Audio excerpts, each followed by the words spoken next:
I never thought my own sister would try to destroy me in front of a packed courtroom. But there I was, standing at the defendant's table while Veronica's voice echoed off the wooden walls like a hammer hitting an anvil. Your Honor, this woman has been practicing law illegally for 4 years. My hands rested calmly on the table in front of me. I didn't move. I didn't speak. I just watched Veronica pace back and forth like a hungry tiger who'd finally cornered its prey. The courtroom was so full that people were standing against the back wall. I could feel dozens of eyes burning into my back. Some people were whispering. Others had their phones out, probably texting everyone they knew about the drama unfolding in courtroom 3B. Veronica wore her most expensive suit, the dark blue one with the perfect tailoring that screamed, "I'm important." Her heels clicked sharply against the floor with each step. She'd always loved being the center of attention. Today was her dream come true. I have evidence, she continued, holding up a thick folder. Emails where she gives legal advice to clients. Documents she drafted with legal arguments. Witness statements from people who thought she was a real attorney. Judge Theodore Blackwood sat behind his bench like a statue carved from stone. He was a tall man with silver hair and a face that never smiled. People said he could make grown men cry with just a look. Right now, he was staring at me with those cold gray eyes, waiting for me to defend myself. I said nothing. "Miss Cross," the judge's deep voice filled the room. "These are serious accusations. Do you have anything to say?" I looked up at him. Our eyes met for just a second. Then I simply shook my head. "She won't even deny it," Veronica practically shouted. "Because she knows I'm right. She's been lying to everyone, to clients, to courts, to the State Bar Association. She never even passed the bar exam." A wave of gasps rippled through the courtroom. Someone behind me whispered, "Oh my God." My boss, Mr. Mitchell, sat in the front row. He was a kind man with wrinkles around his eyes from years of smiling. But he wasn't smiling now. He looked worried, his hands gripping the bench in front of him so hard his knuckles were white. "Your Honor," Veronica said, her voice dripping with fake concern, "my sister has made a mockery of our legal system. She's betrayed the trust of innocent people who believed she could help them. I had no choice but to report this to the State Bar Association and bring it before this court." Liar. Veronica didn't do this because she cared about justice. She did it because she'd always been jealous. Always hated that I was smarter than her in school. Always resented that professors praised my work while barely remembering her name. She couldn't stand that even as a paralegal, I was doing important legal work while she pushed papers at her fancy firm. This was revenge wrapped up in a bow of righteousness. Judge Blackwood's fingers drummed once on his bench. "Miss Veronica Cross, you've made your accusation. Now I need to see proof of your sister's credentials, or lack thereof." "Of course, Your Honor." Veronica smiled like a cat who'd caught a mouse. "I've already submitted a request for her file." The judge nodded to his clerk, a nervous young man with glasses who immediately scurried through a side door. The courtroom fell silent except for the ticking of the clock on the wall. Each second felt like an hour. I kept my face blank, even though my heart was pounding so hard I thought everyone could hear it. Not because I was scared of what Veronica thought she'd found, but because I knew what was about to happen, and it would change everything. The clerk returned carrying a thin manila folder. He walked it up to the judge's bench and handed it over with shaking hands. Judge Blackwood took the folder. He glanced at me once more, and I saw something flicker in his eyes. Recognition? Warning? I couldn't tell. He opened the folder. For a moment, nothing happened. He looked down at the first page, his face unreadable. Then I watched the color drain from his face like water flowing out of a sink. His mouth opened slightly. His eyes went wide. The folder trembled in his hands. The entire courtroom leaned forward, trying to see what had shocked him so badly.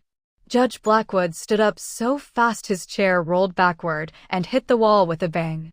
He clutched the folder to his chest like it contained nuclear codes. "Court is in recess," he said, his voice cracking. "Your Honor." Veronica's confident smile started to fade. What's wrong? What does it say? He didn't answer. He just stared at the folder, then at me, then back at the folder. Your Honor, please, Veronica pressed. I have a right to know. I said court is in recess.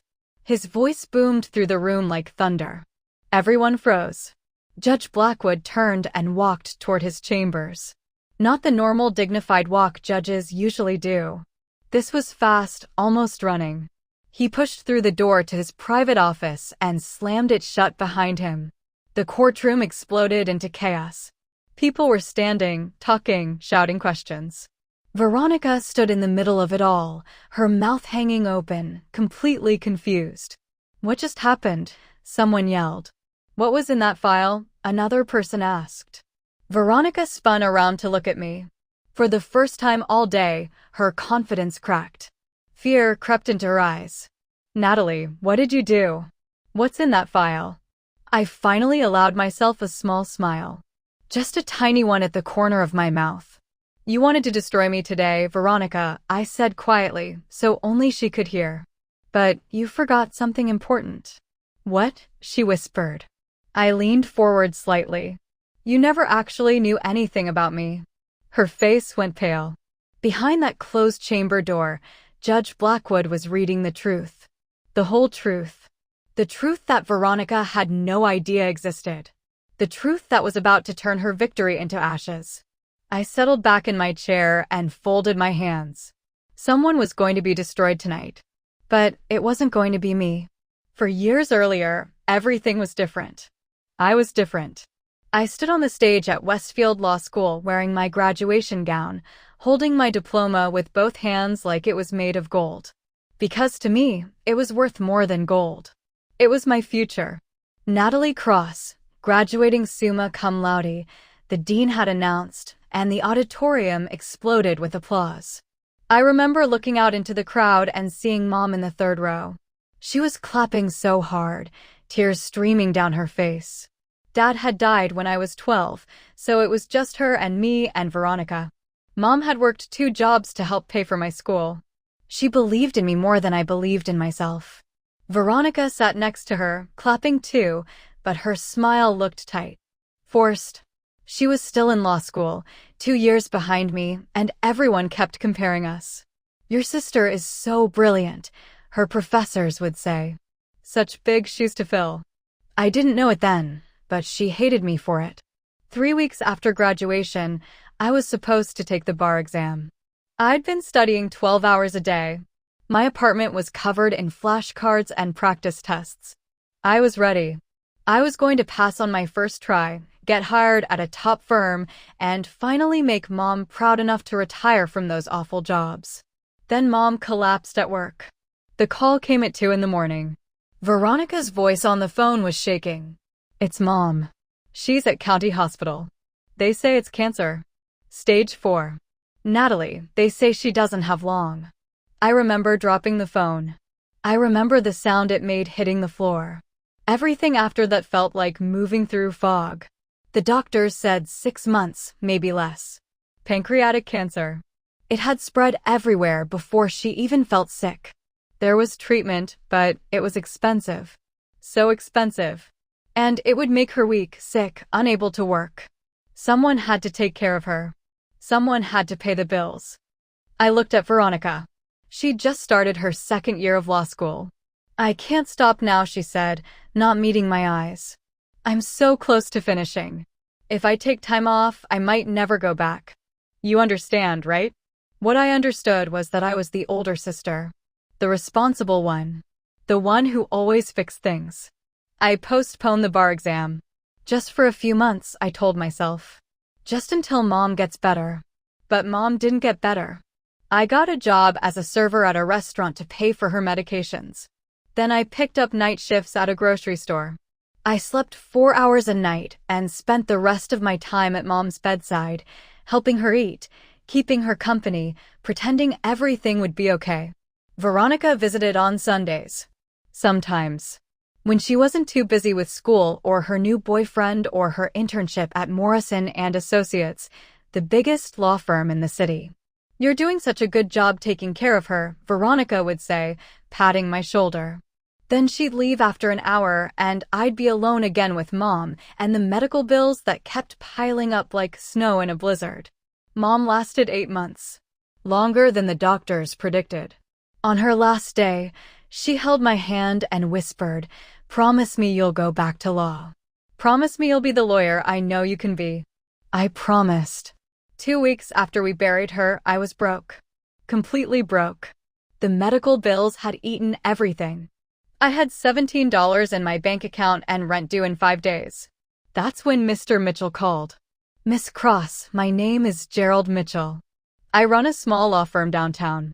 I knew your professor, Dr. Hammond, and he spoke very highly of you. I'm looking for a paralegal. The pay isn't amazing, but it's steady work. Would you be interested?" I wanted to say no. I wanted to say I was going to study for the bar exam and become a real lawyer. But my stomach was empty and my landlord was threatening eviction. "Yes," I said. "When can I start?" Mr. Mitchell's office was nothing like Morrison and Associates, where Veronica worked. No fancy lobby with marble floors. No receptionist with a perfect smile. Just 3 small rooms above a coffee shop, with Mr. Mitchell and one other attorney who mostly handled traffic tickets. But Mr. Mitchell was kind. He had gentle eyes and a patient way of explaining things. He taught me how the office worked, how to file documents, how to talk to clients. "You're overqualified for this job," he said one day, watching me draft a motion that would have taken most paralegals a week. I'd finished it in 2 hours. "I needed a job," I said simply. He nodded slowly, like he understood more than I was saying. "Well, I'm glad you're here." Meanwhile, Veronica graduated. She passed the bar exam on her first try. Morrison and Associates hired her immediately with a starting salary that made my monthly paycheck look like lunch money. She came to the office once to see where I worked. She looked around at the cramped space, the old computers, the stained carpet, and I saw something flicker across her face. Not sympathy. Something else. Satisfaction. "It's cozy," she said, but her tone said pathetic. At family gatherings, cousins would ask, "Didn't you both go to law school?" "I'm a lawyer," Veronica would say quickly. "Natalie is a paralegal. Different paths, you know." She never mentioned that I'd graduated top of my class. She never mentioned that I'd given up everything for Mom while she'd kept climbing. Instead, she started telling people I wasn't cut out for being a real lawyer. That I probably couldn't pass the bar exam. That it was sad, really, how some people can't handle the pressure. The lies spread like poison. But I kept working for Mr. Mitchell. I kept doing excellent legal work. And I kept my mouth shut about what I'd sacrificed. The sound of Judge Blackwood's chamber door slamming shut still echoed in my ears 20 minutes later. The courtroom had cleared out except for a few reporters who stayed behind, whispering to each other and typing frantically on their phones. Veronica stood near the prosecutor's table, her face red with anger and confusion. She kept looking at the closed chamber door like she could force it open with her mind. Mr. Mitchell walked over to me. "Are you all right, Natalie?" I nodded. "I'm fine." "This is going to get complicated," he said quietly. "I know." Before he could say more, the courtroom doors swung open. A man in a gray suit walked in with the kind of confidence that comes from years of asking difficult questions. He had short brown hair starting to gray at the temples and sharp eyes that missed nothing. "Detective Bryce Coleman, State Bar Association Investigations Unit," he announced, holding up his badge. "I'm here about the complaint filed against Natalie Cross." Veronica practically ran over to him. Finally, someone who'll actually do something. "Detective, I have evidence that my sister has been." "I've read your complaint, Miss Cross," Coleman interrupted, his voice flat and professional. "That's why I'm here. I'll need to interview everyone involved." He started with Veronica. They sat at the defendant's table while I waited with Mr. Mitchell in the back row. I couldn't hear everything they said, but I watched Veronica pull out paper after paper from her briefcase. She was animated, pointing at documents, her voice rising and falling with excitement. Coleman took notes. His face showed nothing. After 30 minutes, he stood and walked over to Mr. Mitchell. "Mr. Mitchell, I need to speak with you privately." They went into the hallway. Through the small window in the door, I could see them talking. Mr. Mitchell's expression was calm, almost peaceful. Coleman's forehead wrinkled with confusion. At one point, Coleman asked something and Mr. Mitchell just smiled and shook his head. When they came back, Coleman looked frustrated. "Your turn, Miss Cross," he said to me. We sat at the same table where Veronica had been. Coleman opened his notebook and clicked his pen. "I'm going to be direct with you. Your sister has presented what appears to be substantial evidence that you've been giving legal advice, drafting legal documents, and representing yourself as an attorney to clients, all without being licensed to practice law. What do you have to say about that?" I looked at him. "Nothing." His eyebrows went up. "Nothing. That's correct. You're not going to defend yourself?" "No." Coleman leaned back in his chair. "Miss Cross, I've been doing this job for 15 years. When people are innocent, they scream it from the rooftops. They show me evidence. They bring witnesses. They fight. But you're just sitting there like you don't care. Why?" "I have my reasons." "Those reasons could cost you everything. Practicing law without a license is a serious crime. You could face jail time. Heavy fines. You understand that, right?" "I understand." He stared at me for a long moment. "You're either very guilty or you know something I don't." I said nothing. Coleman closed his notebook with a snap. "Fine. I'll figure it out myself."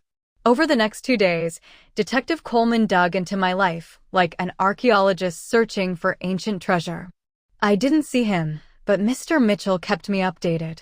"He's been calling our clients," Mr. Mitchell said on the second day, "asking them about your work, what you told them, what documents you prepared. What are they saying?" "The truth. That you were brilliant. That you helped them when no one else could." On the third day, Mr. Mitchell came to my apartment. His face was serious. "Coleman found something, Natalie. He accessed your law school records." My chest tightened. "And?" "There's a sealed file attached to your transcript. He tried to open it, but it requires special clearance. Judge-level clearance." Mr. Mitchell sat down on my couch. "He also discovered that Judge Blackwood specifically requested your file be sealed years ago. Now Coleman is asking why a circuit court judge would seal a law student's records." I closed my eyes. It was bound to come out eventually. He's getting a warrant to unseal the file. He'll have it by tomorrow. That night, I couldn't sleep. I kept thinking about that day 4 years ago when everything changed. The day 2 men in dark suits came to Mr. Mitchell's office and asked to speak with me privately. The day my life split into before and after. The next morning, Mr. Mitchell called me. "Coleman has the file. He's reading it right now at the courthouse." "How do you know?" "Because I'm looking at him through the window. Natalie, his face, he looks exactly like Judge Blackwood did when he opened your folder." I felt my heart hammering. What happens now? Now everyone learns the truth. Whether you're ready or not. An hour later, my phone rang. It was Coleman. "Miss Cross, we need to talk. Immediately." His voice was different. Not angry or accusatory. Something else. Something that sounded almost like respect. "I just read your sealed file. All of it. Every single page. And I need to meet with you, Mr. Mitchell and Judge Blackwood. Today. Because what your sister has done. Miss Cross, she hasn't just filed a false complaint. She's compromised an active federal investigation. She's exposed a classified operation. And she might have put your life in danger." Through the phone, I heard papers rustling. "Miss Cross, why didn't you tell anyone the truth?" "Because the truth was supposed to stay buried," I said quietly. "Forever." The meeting happened in Judge Blackwood's private chambers. It was a small room with dark wood paneling and shelves filled with law books that probably hadn't been opened in years. The judge sat behind his desk, looking 10 years older than he had 3 days ago. Mr. Mitchell sat in one of the leather chairs across from him. Detective Coleman stood by the window, still holding my sealed file like it might explode. I was the last to arrive. When I walked in, all three men turned to look at me. The weight of their stares made me feel like I was back in that courtroom, except this time there was no crowd. No cameras. Just us and the truth. "Sit down, Natalie," Judge Blackwood said. His voice was tired. I sat next to Mr. Mitchell. Coleman opened the file and held up the first page. "For the record, I'm going to summarize what I've read, and you're all going to tell me if I have it right." Nobody objected. For years ago, during her final year at Westfield Law School, Natalie Cross was approached by the FBI. They'd been investigating a criminal network operating inside our legal system. Corrupt lawyers were bribing judges, fixing cases, and destroying evidence. Innocent people were going to prison while guilty people walked free. It was sophisticated, organized, and very dangerous. Coleman looked at me. The FBI needed someone on the inside. Someone smart enough to understand complex legal work. Someone nobody would suspect. They chose you because you were top of your class and had no connection to any law firms yet. I nodded slowly.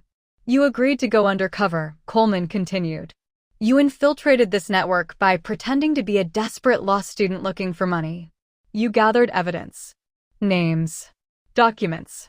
Recorded conversations. The investigation lasted 8 months. Judge Blackwood shifted in his chair. Coleman glanced at him. "During this investigation, you discovered that Judge Theodore Blackwood was on the network's target list. They were going to frame him for taking bribes. But your evidence proved he was innocent. In fact, he was one of the few judges who'd refused to cooperate with them, which is why they wanted him destroyed." The judge's jaw tightened. "They threatened my family. Said they'd hurt my daughter if I didn't play along. I was about to resign when Agent Morrison contacted me. Told me Natalie had found proof of the threats. Proof I could use to protect my family and bring charges against them." "Your investigation led to 17 arrests," Coleman said, looking back at me. 12 attorneys and 5 paralegals. Most of them took plea deals and went to prison. But 3 of the main conspirators were never caught. They disappeared before the FBI could arrest them. Mr. Mitchell spoke for the first time. Which meant Natalie was in danger. These people knew someone had betrayed them. They were looking for the informant. "So the FBI made you an offer," Coleman said. "They granted you a special classified license to practice law. It's real and completely legal, issued jointly by the Justice Department and the State Bar Association. But it's sealed. Hidden.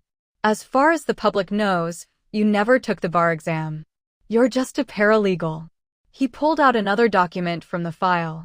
"This license allows you to do legal work under federal protection. Mr. Mitchell isn't just your employer. He's your FBI handler. His law firm is a front for ongoing federal investigations. Every case you work on is either legitimate client work or part of an active investigation into legal corruption."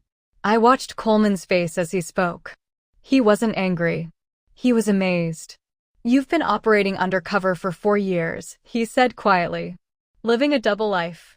Letting people think you failed or gave up, all while you're actually catching criminals that regular law enforcement can't touch."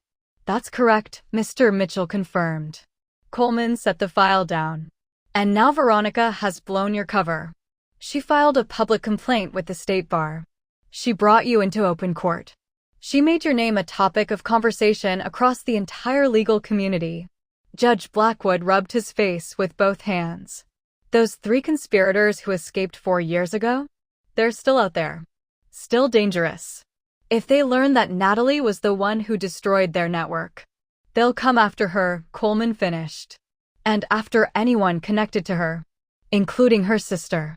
The room fell silent. I'd spent 4 years hiding in plain sight. For years pretending to be less than I was. For years letting Veronica and everyone else believe I'd failed, all to protect an investigation that was bigger than my pride or reputation. And Veronica had destroyed it in one afternoon because she was jealous. "What happens now?" I asked. Judge Blackwood and Mr. Mitchell exchanged looks. "Now we do damage control," Coleman said. "Tomorrow, I'm going back to that courtroom. I'm going to explain to everyone, including your sister, exactly who you are and what you've been doing. Your cover is blown anyway. Might as well use the truth to shut down Veronica's complaint. But the 3 conspirators I started will be dealt with, Mr. Mitchell said firmly. The FBI is already arranging protection. We knew this day might come eventually. Coleman picked up the file again. There's one more thing. During my investigation into Veronica's complaint, I discovered something interesting. One of her current clients is a man named Thomas Brennan. Does that name mean anything to you? My blood went cold. He was one of the lawyers we investigated 4 years ago.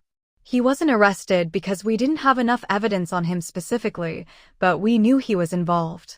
Well, Veronica has been representing him for 6 months, Coleman said. And some of the work she's done for him looks very suspicious. I think she might have accidentally helped him continue his criminal activities. Judge Blackwood's eyes went hard. You're saying Veronica isn't just guilty of filing a false complaint. She might be guilty of obstruction of justice. That's exactly what I'm saying, Coleman replied. The courtroom was even more packed than it had been 3 days ago. Word had spread that something big was about to happen. Reporters lined the walls. Lawyers from every firm in the city had found excuses to be here. Even the court stenographer looked nervous. Veronica sat at the prosecutor's table wearing a different expensive suit. This one was black. She'd probably chosen it to look serious and professional. Instead, she just looked like she was dressed for a funeral. She had no idea it was her own. I sat at the defendant's table with Mr. Mitchell beside me. He squeezed my shoulder once, a silent message of support. The bailiff stood. All rise for the Honorable Judge Theodore Blackwood. Everyone stood. The judge entered from his chambers, and this time he didn't look shocked or scared. He looked like exactly what he was, a man who'd seen terrible things and was about to deliver justice. Behind him came 4 people in dark suits. Federal agents. Their presence made several people in the courtroom shift uncomfortably. Judge Blackwood sat down. You may be seated. The room filled with the sound of people settling into chairs. Then silence. 3 days ago, the judge began. This court heard serious accusations against Natalie Cross. Her sister, Veronica Cross, claimed that Miss Natalie Cross had been practicing law without a license. She presented evidence. She demanded justice. Veronica sat up straighter, a small smile playing at her lips. I must now address those accusations, Judge Blackwood continued. But first, I need to correct a fundamental misunderstanding. Natalie Cross is not practicing law legally. In fact, she is one of the most legally authorized attorneys in this courtroom. Gasps erupted. Veronica's smile vanished. Miss Natalie Cross holds a classified law license issued jointly by the United States Department of Justice and the State Bar Association 4 years ago. This license was sealed for her protection, as she has been working as an undercover federal agent investigating corruption within our legal system. The courtroom exploded. People were shouting questions. Reporters were typing frantically. Veronica sat frozen, her face the color of old newspaper. Judge Blackwood banged his gavel. Order. I will have order. The noise died down to urgent whispers. Everything Miss Natalie Cross has done over the past 4 years has been completely legal and authorized, the judge said. She has worked under the supervision of federal handlers to investigate and prosecute criminals who were corrupting our courts. Her work has led to multiple convictions and has protected innocent people from being victimized by corrupt attorneys. One of the federal agents stepped forward. My name is Special Agent Morrison, FBI. I can confirm everything Judge Blackwood has said. Miss Natalie Cross is a federal agent in good standing. The complaint filed against her is without merit. I watched Veronica's hands start to shake. However, Judge Blackwood's voice turned cold. During the investigation of this complaint, Detective Bryce Coleman of the State Bar Association uncovered disturbing information about the person who filed it. Coleman stood from where he'd been sitting in the front row. He walked to the center of the courtroom holding a different folder. Not mine. A new one. Miss Veronica Cross, Coleman said, You fabricated evidence in your complaint. You altered emails to make it appear your sister had done things she hadn't done. You lied in sworn statements to the State Bar Association. These actions constitute filing a false complaint and perjury. Veronica shot to her feet. That's not true. I had real evidence. Sit down, Miss Cross, Judge Blackwood ordered. She sat, but her whole body was trembling now. Coleman continued. Additionally, we discovered that you've been representing a client named Thomas Brennan. Mr. Brennan was a person of interest in the original investigation your sister conducted 4 years ago. We now have evidence that you helped him hide assets, falsify documents, and obstruct ongoing federal investigations into his activities. I didn't know, Veronica shouted. I had no idea he was. You should have known, Coleman said sharply. A simple background check would have revealed his history. But you were too busy building your career to do proper due diligence on your clients. And now you've aided a criminal. 2 of the federal agents moved toward Veronica's table. No, she whispered.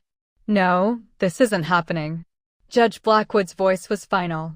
Veronica Cross, you are under arrest for filing false charges, perjury, and obstruction of justice. Your law license is hereby suspended pending a full investigation. Agents, please take her into custody. The agents reached Veronica. One of them pulled out handcuffs. Natalie.